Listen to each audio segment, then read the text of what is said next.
கர்த்தர் அதிசயங்களை செய்கிறார். ஊழியங்கள் வழங்கும் ஜீவ வார்த்தை. கர்த்தருடைய ஊழியக்காரன் இயேசுவின் நாமத்தில் உங்களை வாழ்த்தி வரவேற்கிறேன்.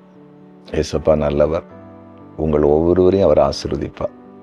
இந்த நாள் ஒரு அற்புதத்தின் நாள். இயேசுப்பா உங்களுக்கு அற்புதம் செய்வார். அவருடைய வார்த்தை உங்களுக்கு அற்புதத்தை கண்டிப்பாக கொண்டு வரும். பெரிய காரியத்தை பார்க்க போகிறீர்கள். இன்றைய ஜீவ வார்த்தைக்கான வசனம் சங்கீதம் 25:8. கர்த்தர் நல்லவரும் உத்தமருமாயிருக்கிறார். கர்த்தர் நல்லவரும் உத்தமருமாயிருக்கிறார். நம்முடைய ஆண்டவர் நல்லவர், நல்லவராக இருக்கிறார். நல்ல ஒரு தெய்வம்.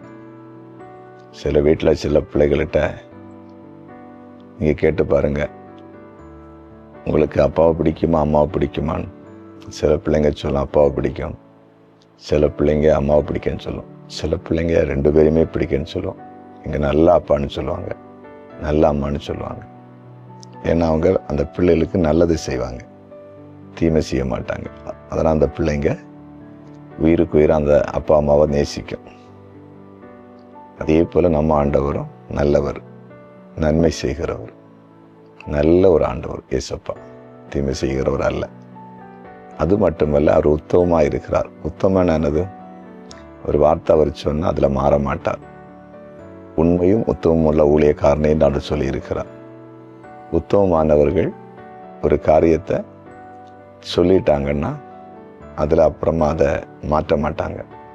ஒன்றை சொல்லிட்டு சொல்லலைன்னு சொல்ல மாட்டாங்க, ஒன்றை சொல்லாமல் சொன்னேன்னு சொல்ல மாட்டாங்க, சொன்னதை நிறைவேற்றுவாங்க. நம்ம ஆண்டவர் அப்படிப்பட்டவர். அப்போ நல்லவராக இருக்கிறார், உத்தமமாக இருக்கிறார். அப்படிப்பட்ட ஆண்டவராக இயேசு கிறிஸ்து நமக்கு எப்படிப்பட்ட அற்புதங்களை செய்வார் யோசித்து பாருங்க. இந்த ஆண்டவர் நமக்கு ஆண்டவராக கிடைத்திருப்பது ஒரு பாக்கியம் தானே. ஏன் நீங்கள் கலங்குறீங்க? உங்கள் பிரச்சனைக்கு எல்லாம் முடிவு அவரால் கொண்டு வர முடியும். அற்புதத்தை அவரால் செய்ய முடியும். அதனால் சோர்ந்து போக வேண்டாம். நமக்கு ஒரு நல்ல தெய்வம் இருக்கிறார், நல்ல ஒரு ஆண்டவர் இருக்கிறார், உண்மையும் உத்தமுள்ள ஒரு ஆண்டவர் இருக்கிறார். அவர் ஆண்டவராகிய இயேசு கிறிஸ்து. அவர் உங்களுக்கு போதும். உங்கள் வாழ்க்கையில் பெரிய காரியத்தை செய்வார். நம்புறீங்களா? அப்படியே நம்ம விசுவாசத்தோடு ஜெபிப்போமா? ஜெபிக்கலாம். ஆமாண்டவர், நீர் நல்லவரும் உத்தமமாய் இருக்கிறீர். இப்படிப்பட்ட ஒரு ஆண்டவரை நாங்கள் ஆண்டவராய் அறிந்திருப்பதும் உண்மை ஆண்டவராய் ஏற்றுக்கொண்டிருப்பதும் எங்களுக்கு கிடைத்த பாக்கியம்.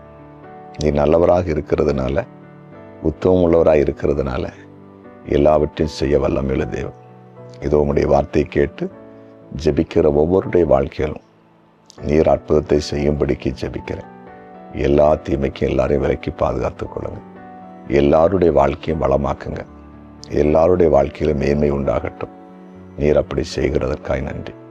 குறிப்பாக வியாதியஸ்தர்களை தொட்டு சுகமாக்குங்க. பிசாசின் பிடியில் இருக்கிற மக்களை விடுதலையாக்குங்க. சமாதானங்களுக்கு சமாதானத்தை கொடுங்க. இன்றைய பிறந்த நாளை காண்கிற ஒவ்வொருவரையும் ஆசீர்வதிங்கப்பா. திருமண நாளை காண்கிற எல்லாரையும் ஆசீர்வதிங்க. ஆண்டவரே, கமெண்ட் செக்ஷனில் யாராவது தங்களுடைய பிரச்சனைகளை ஷேர் பண்ணியிருந்தாங்கன்னா, ஜெபிக்க கேட்டிருந்தாங்கன்னா அவங்களுக்கு அற்புதம் செய்திருங்க. அவங்க துக்கம் எல்லாம் சந்தோஷமாய் மாறட்டும். எங்கள் ஜெபத்தை கேட்டீங்களே, ஸ்தோத்திரம். இயேசுவின் நாமத்தில் பிதாவே, ஆமென்.